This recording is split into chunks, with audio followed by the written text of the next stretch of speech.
So, gentlemen, thanks for joining us today on Leadership Log, which is a podcast for the Air Force Lifecycle Management Center community on topics of interest. And a topic of interest today is mentorship, and specifically the Mobility and Training Aircraft Division's or Directorate's Mentorship Program. So we're joined here with Mr. Boyd. Sir, if you could introduce yourself and give us a little bit of your career background. Yeah, I'd be happy to, Daryl. Thanks. So I'm Scott Boyd, and I'm the Deputy PEO for Mobility. Within the Mobility and Training Aircraft Directorate, we actually have two deputies, one on the mobility side, that's me, and we have a different deputy that handles the training aircraft side. My career background, I started out in the military as an officer in the Air Force, primarily in program management. And I still remember back in the day, wet behind the ears, and all the learning that I did, right, as a young officer. Through my career, retired and transitioned to civil service. Currently at Robins Air Force Base, which is where I ended up when I retired. And I've had some great opportunities to include leading the C-130 Hercules team just prior to my current assignment. And certainly have that connection to Herc Nation still. Mm-hmm. All right. And Sergeant Peak. Hey, good morning, sir. I'm Senior Master Sergeant Austin Peak. I'm an aircraft maintainer by trade. Worked primarily tankers my entire career.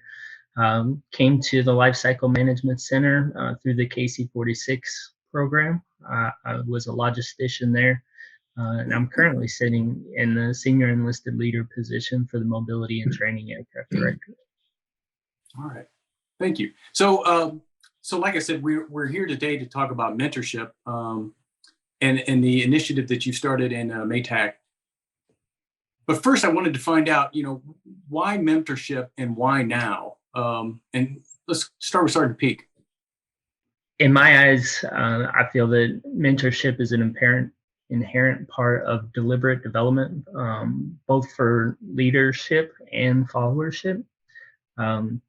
I think it builds relationships, it fosters communication, it helps the mentees to accomplish their goals, their ambitions, that sort of thing. It's certainly not a new thing for us. So the question as to why now, I think it should just be always.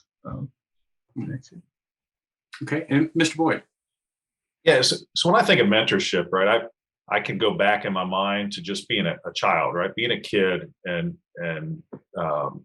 parents, relatives, neighbors, the amount of information I learned, right? Just to grow up, to be a young man, to be able to somehow go out into the world as an adult, right? Adulting is hard. I had to learn a lot, and I was fortunate enough to have enough people around me that cared enough about me to just give me those basic skills to even succeed in that way. And so professionally, we need to be able to do the same thing. We need to do it intentionally. How do we help the someone who's new into that career field or new into civil service or new into military? How do we help them understand what it takes to succeed in this adulting of the military environment and the civil service environment? And unlike those family relationships where it might be really natural, every now and then we need to have something a little extra help to formalize a program and to help bring about that mentoring that needs to happen. It is a difficult job we're asking a lot of people to do. We have a whole new language in the military and acronyms and processes, and people don't know those when they first come in, and it can take a long time. So I think that's why, and if we do that well, we have a successful organization, and we not only are taking care of each other, which hopefully is a big part of the motivation, just we want to see others succeed. Mm-hmm. But, we also take ownership of the mission. We want the mission to succeed. And to do that well, we have to give a part of ourselves. We have to help others and lift them up. So that's why. And why now, I'll repeat what Sergeant Peak said, it should always be. The why now perhaps for us is a recognition that there were some challenges and we weren't encouraging it enough. And we wanted to make sure we stepped up as an organization to formalize it and encourage it because we saw some holes. So obviously mentorship is important to the development of your workforce Is that why Maytech decided to set up this particular program? Is that the problem that you were trying to address, Mr. Boyd? Yeah, I'd say really the biggest problem we saw when we looked at why mentoring was not happening naturally enough, right? It is happening. It's happening out there. If we had no program, there would still be mentoring going on. But if you want to get over that first hump and just really get it going strong, the problem has been that first connection. It's often the individual, I'll call them the mentee, who wants a mentor, but isn't quite sure how to go about asking someone. Maybe they're uncomfortable asking for that help, or maybe they're intimidated by the individuals that they might want to seek out. And so we want to help with that first step. And there are other programs and processes out there to allow for that. We're not unique in that case for what we're doing at Maytech. The Air Force has the MyVector website, which includes a mentoring program in there where individuals can sign up as both a mentor or a mentee. And in that process and how that's set up for the Air Force, they allow the mentee to do searches and to find someone that sort of matches them and to ask for their assistance. Where we're different is we decided that we were going to ask for individuals to volunteer as both a mentor and a mentee. And then we would review their information and we would make the match on their behalf. For some, they find that very comforting. They're not held accountable, the mentee, to I have to find the perfect mentor. They're relying upon more senior leadership to help try to find a good match for them. And we've had great success to date with doing that for them. But it's all about that first step, helping someone make that first connection. Sergeant Pete, what do you think? That was really well said. I think a lot of times as mentees, we see how busy our potential mentors are, and it's hard for us to make that first connection because we don't want to be seen either as a nuisance or take up the boss's time, so to speak. And so being able to get past that first hurdle is a big step for the mentee. And we found a lot of success in the fact that we've actually got more mentor volunteers than we have mentees at this point, which is phenomenal. So you explained how you make the match for the individuals. So aside from the Maytech program, what other recommendations do you have for someone as far as how they can get involved with as a mentor or mentee? And we'll go to Mr. Boyd. Sure. Yeah. So for us and how we have our program set up, we actually have a website. It's on SharePoint that allows individuals to go on and volunteer, right, to one or the other. Mm-hmm. Very basic information they share. We want a little insight from the mentee and what really they're seeking, right? Because some are seeking perhaps a career transition, and maybe a certain mentor would be better at helping them with that versus another person wants to know what do I need to do to get that next step within my current career. Maybe a different person can help them with that. So the first step is, of course, signing up and making sure that information is there. For someone that's seeking out a mentor, besides using our program and volunteering, I think of mentoring in two categories. There's a formal and an informal. And what I mean by that is the informal one, that's the kind of stuff that can happen every day around the water cooler, virtually now, right? For many of us teleworking. But it's just gaining wisdom and knowledge just by interacting with each other. And you need to be intentional about seeking that out, informal mentoring. Mm-hmm. But then on the formal side, that is still very important because, excuse me, on the formal side, it's so important because you can really sit down and dig into different aspects that you're currently dealing with as an individual. And it takes some level of boldness. I realize that. Not everyone is comfortable with sort of exposing yourself about what you're worried about and what you're challenged with.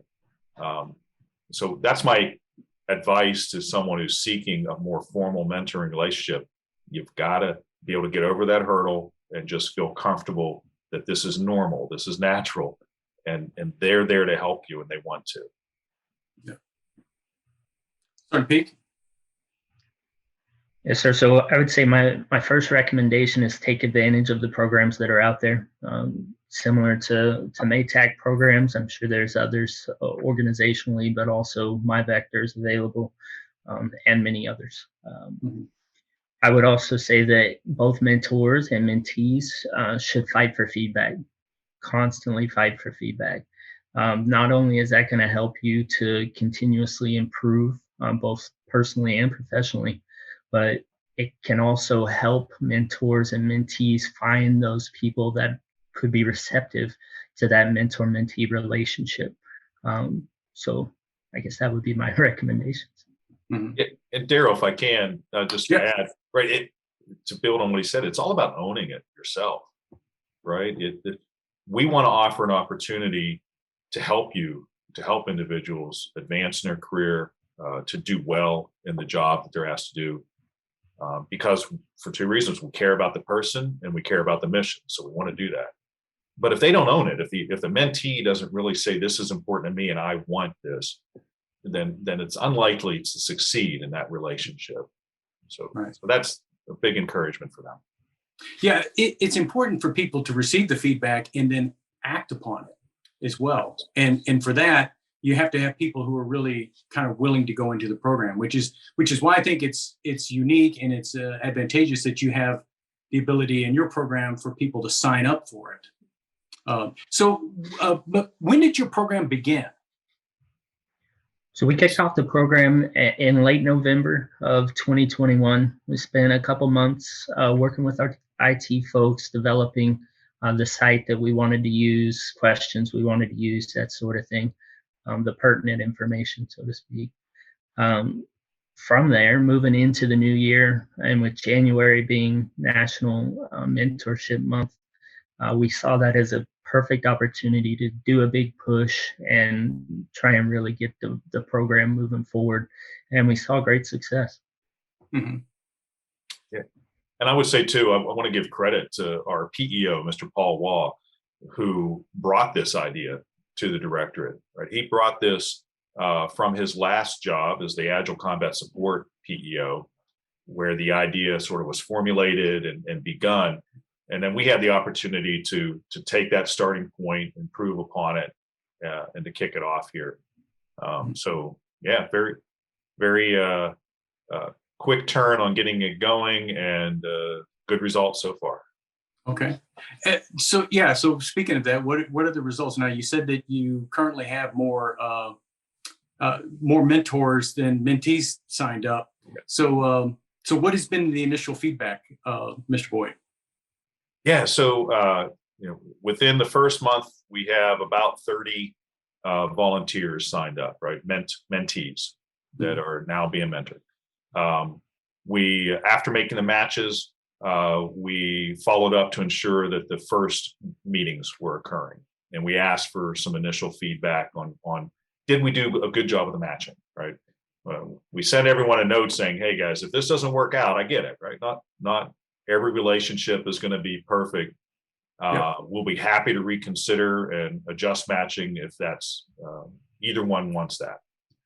But so far, 100% have come back and said this was great.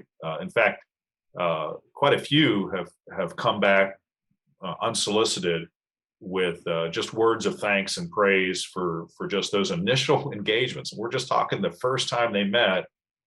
It's sort of like a burden has been removed, and they feel like finally I have someone that I can talk to, and I have a good way to learn about my career.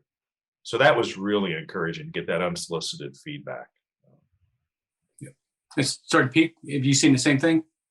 Yes, sir. So I would say excitement has been the feedback that we've received. The mentees are very excited to be connected with somebody who's aligned with their goals, their ambitions. And honestly, I think the mentors are just as excited because they're getting to share that knowledge and expertise that they've developed over their entire careers and actively, deliberately develop somebody. And it's really exciting, I think, especially for me as a leader to have that opportunity. Yeah. So what do you see as the secret for sustained success?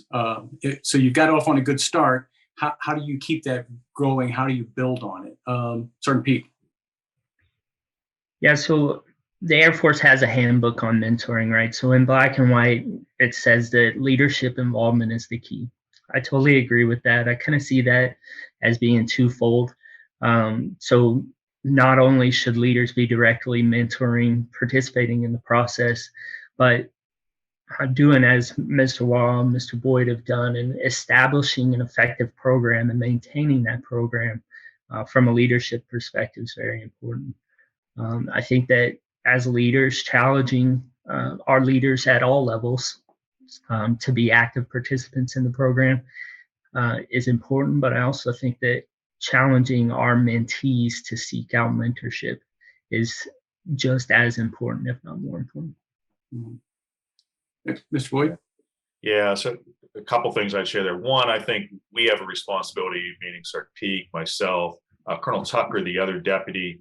We're sort of the three that are helping to ensure that this program is successful. So we have a responsibility in a few ways. One, we got to follow up with those matches that we made. We want to continue to have contact with both the mentee and the mentor to encourage them. We want to offer them tools. So as we discover new information and suggestions, we're sharing them with them. Another way is we've got to continually get the word out.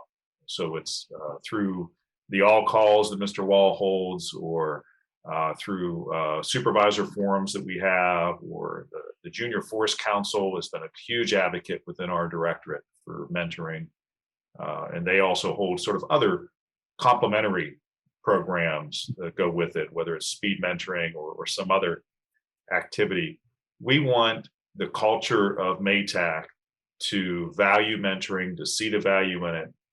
And they're going to, they're hopefully going to get that by the leadership demonstrating it and repeatedly demonstrating it. Mm-hmm. So it's going to be that long-term, consistent, and follow-up, I think, is going to be critical for this. So, a year from now, we can get back together at Arrow and see how it's going. That'll really be telling, are we seeing the continued sign up? Because what I'm anticipating is, programs are tough to start with right away until word of mouth gets out about the value. And people are saying, you know what, I really did get the value out of this. So I'm hoping over the next several months, we'll start seeing even more volunteering because they're hearing about that. Okay. So that pretty much brings us to the end of our time. But before we close, I just want to see if there's anything that I didn't ask you about or anything that you really like to reiterate. And let's go with Sergeant Peak first. Well, sir, I'll just say that the outpouring of support from our leaders shows that leadership as a whole wants this to be a success. And so mentees should not hesitate to reach out to those folks who they admire, who are engaged, and who they want to learn from. Okay. All right. And Mr. Boyd? Yeah, Daryl, I just pause and think about my own career. I think we all have our own stories, and we can look back and think on those individuals who have impacted us. We may not have called them mentors, but maybe that's exactly what they were. I certainly in my professional career can think of several people that come to mind. Their faces, their names are coming to me right now because they took time to talk to me and help me understand things. And I certainly would not be where I'm at today if it was not for them taking the time to pour into me. So I think upon that, and part of it is, maybe it's selfish, but I hope that someday someone is looking back and I'm included in their list of individuals who have helped them. And there's that's encouraging to me as an individual. It's encouraging to me professionally, and it really helps give me value for what I'm doing every day. right? I'm here to support the warfighter, and I'm here to help others succeed. So that's what mentoring is all about. That's what we hope we're encouraging with our program, and I look forward to seeing how it goes. Thank you, Daryl. Thank you, and we look forward to visiting with you again in a year or so and see where the program has grown to. So, thanks for helping us tell this story on Leadership Log. Thank you for having us. Appreciate it. Sir, thank you for having us. Appreciate it, sir.